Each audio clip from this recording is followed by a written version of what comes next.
Chris, what's up? Good morning. Good morning, dude. Today is a very, very interesting day. And I think what Satya and some of the other guys, what they were saying about more compute is actually playing out right in front of us. Okay. What's your take? What do you think? Okay, so you see all the software names running right now, right? So like CrowdStrike, Palantir, even Snowflake is up. Everyone is up right now. Well, the reason why I think all the software names are running right now is because, okay, imagine right now you're a software developer, right? And like I said yesterday, you have to create products that you can sell to people. Now, if the cost that you are basically passing on to them, 70-80% of that cost is literally just going towards AI related compute, then, the amount of money that you can charge is going to be, it's going to have to be really high. So now, because like the price of like the AI portion has gone down so much, quote unquote, because of this new technology, you can actually sell more software wider. So you're casting a much wider net. So these guys, all like, dude, every one of these software companies now is going to be integrating some level of AI into their products, And so that should expand demand is what you're saying. Yeah. Oh yeah. It's going to expand demand by a lot. It just depends on who the main beneficiaries are. In my opinion, it's probably going to be the cloud providers, and the cloud providers eventually are going to have to buy more GPUs, right? So it's kind of like the ecosystem feeding the ecosystem. So, the whole thing with Jevons paradox is actually playing out right in front of us as all of these software names are running. Okay, so then what's your take on NVIDIA back below 120? I mean, do you think the market's not buying this whole Jevons paradox thing, at least not yet?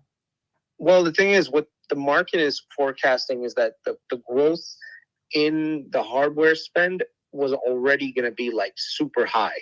So maybe there's going to be a cutback, or at least like the growth in the hardware spend will slow down until this compute part catches up to demand, So the thing is, like, let's say this year NVIDIA stays flat. Let's just say NVIDIA's demand stays flat. What ends up happening is now next year, all the companies that are developing even more software and have more licenses that go out, they're going to actually like put that into the CapEx cycle now. So if you think about it, it's almost like more compute equals more hardware requirements equals more compute equals more hardware requirements, right? So that's what's happening in the background. So could this mean that NVIDIA's like growth is sustainable instead of it just being a cyclical business? That's a real good question that everyone should be asking, right? As much as everyone loves NVIDIA, you got to remember, like, there is some cyclicality to the hardware spaces. So if there's somehow a way where the never-ending compute gets factored into the hardware part because of like a moat that NVIDIA has, it means that NVIDIA could do well into the future, So your pound the table is the hyperscalers right now. That's what you're buying. Yeah. I think the hyperscalers are definitely the place to be. Like Amazon right now is just rocketing higher. I think Google is eventually going to do their part and recover. They're going to definitely speak about this on their earnings report. And what's going to be a telling sign is their cloud operating income segment, which has been growing significantly, but actually could do even better. Apple is benefiting right now because if you think about it, the cost of doing AI on its phones is probably going to get cheaper because now, so I mean, right now, Apple's AI, quote unquote, if you want to call it that, is like non-existent, if that. So if you're able to reduce down the cost, that ends up being, amazing. So. Yeah. So do you think SMCI then recovers off this Jevons paradox thing as well? Technically, it should, because you're gonna need hardware to support the GPUs, right? The one thing about SMCI compared to, like, let's say Dell and HPE is that because of this whole thing with their fraud and Hindenburg, the short report, valuation on SMCI is just like bottomed out. Like right now, it's like $16 billion in market cap. But if you think about how much money they're projected to generate on an EBITDA basis, it's pretty high. Which means that, like, this is why yesterday when we were talking on like the group call, I was like, bro, I'd be very shocked if these guys don't issue like 2, 3, maybe even a 5 billion, like after their, earnings, they don't issue like $3 to $5 billion in debt and start buying back shares. Right. Right. Because the amount of EBITDA these guys are going to be generating into the future is actually pretty good. And if you think about it, the share value is really low. So I think SMCI can recover just because it's at such a low point compared to like the demand of the actual products themselves. Like, I'm not super bullish on hardware when it comes to like, non-GPU related hardware, but I think the value is so deep that it's like a big discount, that you're getting a really big discount, Okay, so a week ago, we talked about there's an auto credit crisis in the United States that's boiling up, and we can see that in delinquency rates. Why is GM down 10% in your opinion today? Well, GM, according to them, their China numbers weren't very strong, and that's what's causing them to weaken. Bro, I think we got a problem in autos. Like, no matter how I look at this, demand for autos is coming down. There's a lot of inventory out there. Used cars are going up, like in terms of inventory, and we could see a massive level of disinflation in this thing. Like, Ford is down 3.5% today. And even with everything running, Tesla's down 1.8%. Now, I know I'm going to get the criticism and then the call. No, Tesla's not an automaker. Tesla's a technology company. But, dude, if you're 70, 80% of your revenues is coming from auto, you are an automaker. Maybe one day you won't be an automaker, but you're going to be valued closer to an automaker. So I think this is something to definitely be careful of and watch out for in the next, 6 to 12 months, because you've already seen Tesla's growth rate flatline. And if let's say right now you start getting reductions in actual revenues decreasing, Tesla could reprice to a much lower level. Not to say that it's going to happen right away, but it's something to just be aware of. You got literally a $1.2 trillion market cap company in a field that seems to be on a downward trajectory, at least in the short term. So. Yeah. What do you think Jay Powell says tomorrow? Any surprises, or it's going to be a boring meeting?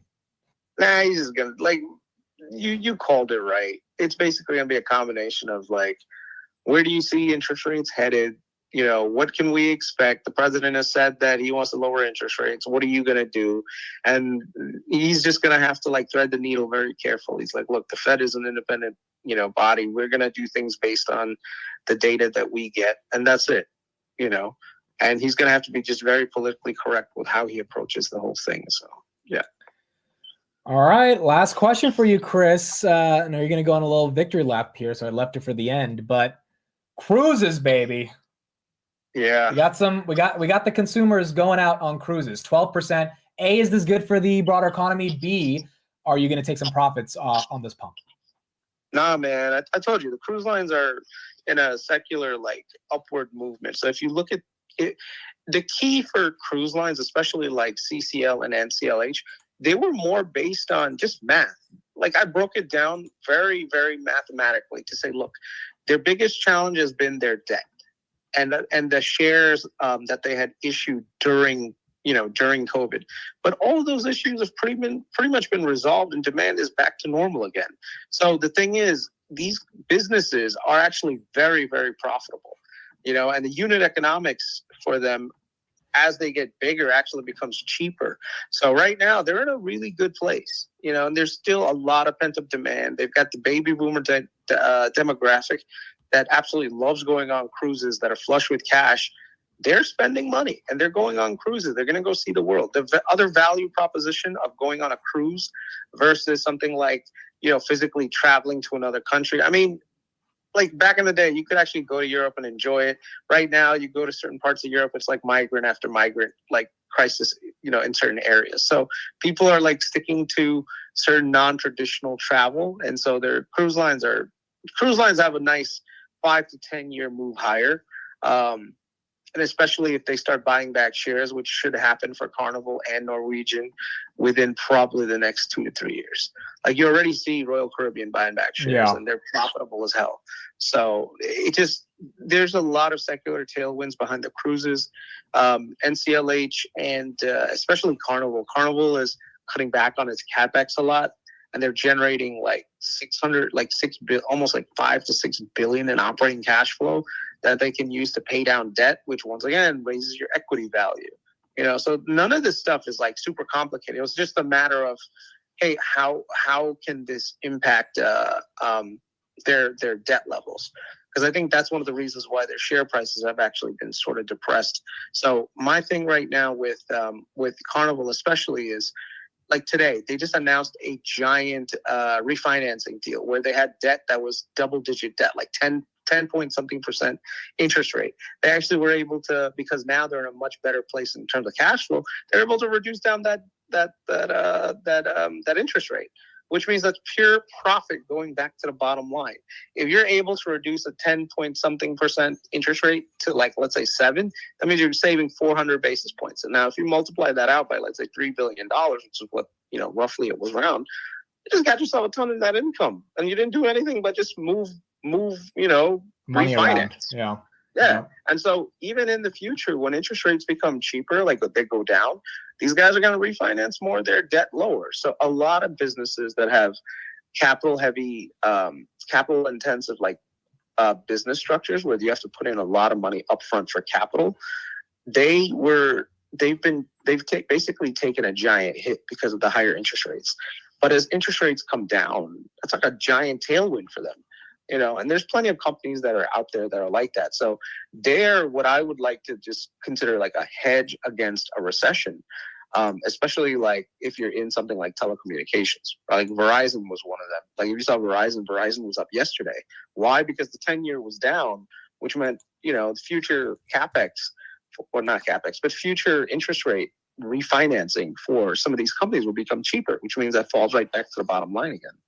Right. So a lot of this is just going through the math and then figuring out, okay, who benefits the most from interest rate changes, and also like what part of the consumer segment are they in that would they benefit from? So like I've always been saying with something like Verizon, are you going to cancel your cell phone plan if you lose your job? No. You know, if anything, you know, you're probably going to go up a little bit because now you're going to be making more calls. I mean, I don't know, but these are the kinds of plays that I think we should all be aware of and hedge for next year. Right now, I think there is a rotation happening a little bit from like big tech, which the valuations are super high but still growing. And some people are like, well, maybe I should diversify a little bit into some safety stocks as well. Okay, so last 3 questions for you, just a simple pump or dump. Meta tomorrow, pump or dump after earnings? I think it pumps. Okay. Meta, dude, Meta is like one of the easiest winners in this market. They've been leading the charge on open source, and now you're starting to see that open source is going to end up winning. Closed sources where they're spending all this money and they're not really developing like as fast. Dude, Zuck is just, I don't know. Zuck is a fucking ruthless killer. I would not ever bet against Zuck. Okay. Tesla, pump or dump tomorrow? I'm gonna say neutral. I don't know. No, you got to pick. Yeah, this is the fun part of the game. You got to pick. Tesla's a hard one because we know it's hard, but you got to pick pump or dump. I'm gonna say dump. Okay. I'm gonna say dump. And then Microsoft, pump or dump? I think Microsoft pumps. Microsoft is gonna highlight that their demand for services is just going through the roof, and Azure hopefully like backs that up. So, you know, that's one thing. The reason why I'm saying for Tesla a dump is only because I don't know what kind of forward guidance they're going to be able to get. Does Tesla even do forward guidance? Well, Elon did say they're going to do 20 to 30% vehicle delivery growth on the last quarter, but I don't think anyone believes him. If you know, he's going to have to reaffirm that, right? Yeah. Because, dude, they did 0% growth last year. So for them to do 20 to 30% vehicle growth with the EV tax credit going away, you know, it's just not only that, but this, I don't know about you, but doesn't it feel like EVs are getting a little bit like they're a little bit out of flavor right now? I mean, well, we don't have to speculate on that. Tesla told us that hybrids are getting more value or more popular. They told us in the last earnings, right? Yeah. But I think that $7,500 tax rate is definitely going to, like, I would not have bought my Tesla if I didn't have that. So yeah, I would imagine there's going to be other people that just don't buy it, you know? Yeah, I wonder maybe their numbers will actually grow because of this whole thing with EV tax credits likely to expire. Because I mean, remember, when did Trump say that? Trump said that before the end of the year, which meant that a lot of people might have locked in their purchases at the time. So new cars might have gone up that quarter. But like I said, it just depends on what kind of guidance we have next year, especially if the EV tax credit goes away. Not to say that that's the only thing. I mean, because then if you think about it, if the EV tax credit goes away for everybody, that means that Tesla would technically be the only profitable EV maker, which means that all the other car companies would probably offer less EVs, in which case it would solidify somewhat of a moat. I don't know. Business is complicated with this, but all I can say is that I think the consumer is definitely not in the market to buy a lot of cars next year. And eventually that sentiment is going to make its way into the Tesla segment, and especially right now with used Teslas, they're losing value really, really fast. Yeah. Like hell, I was telling my wife, I was like, I'm probably gonna just buy a used Tesla, in the next 6 months. Yeah. So, yeah. Yep. All right, Chris, thank you for joining. We'll talk to you tomorrow after earnings. Your Twitter is in the chat. We will see you later. All right. Later, dude. Later. Thank you. Bye-bye.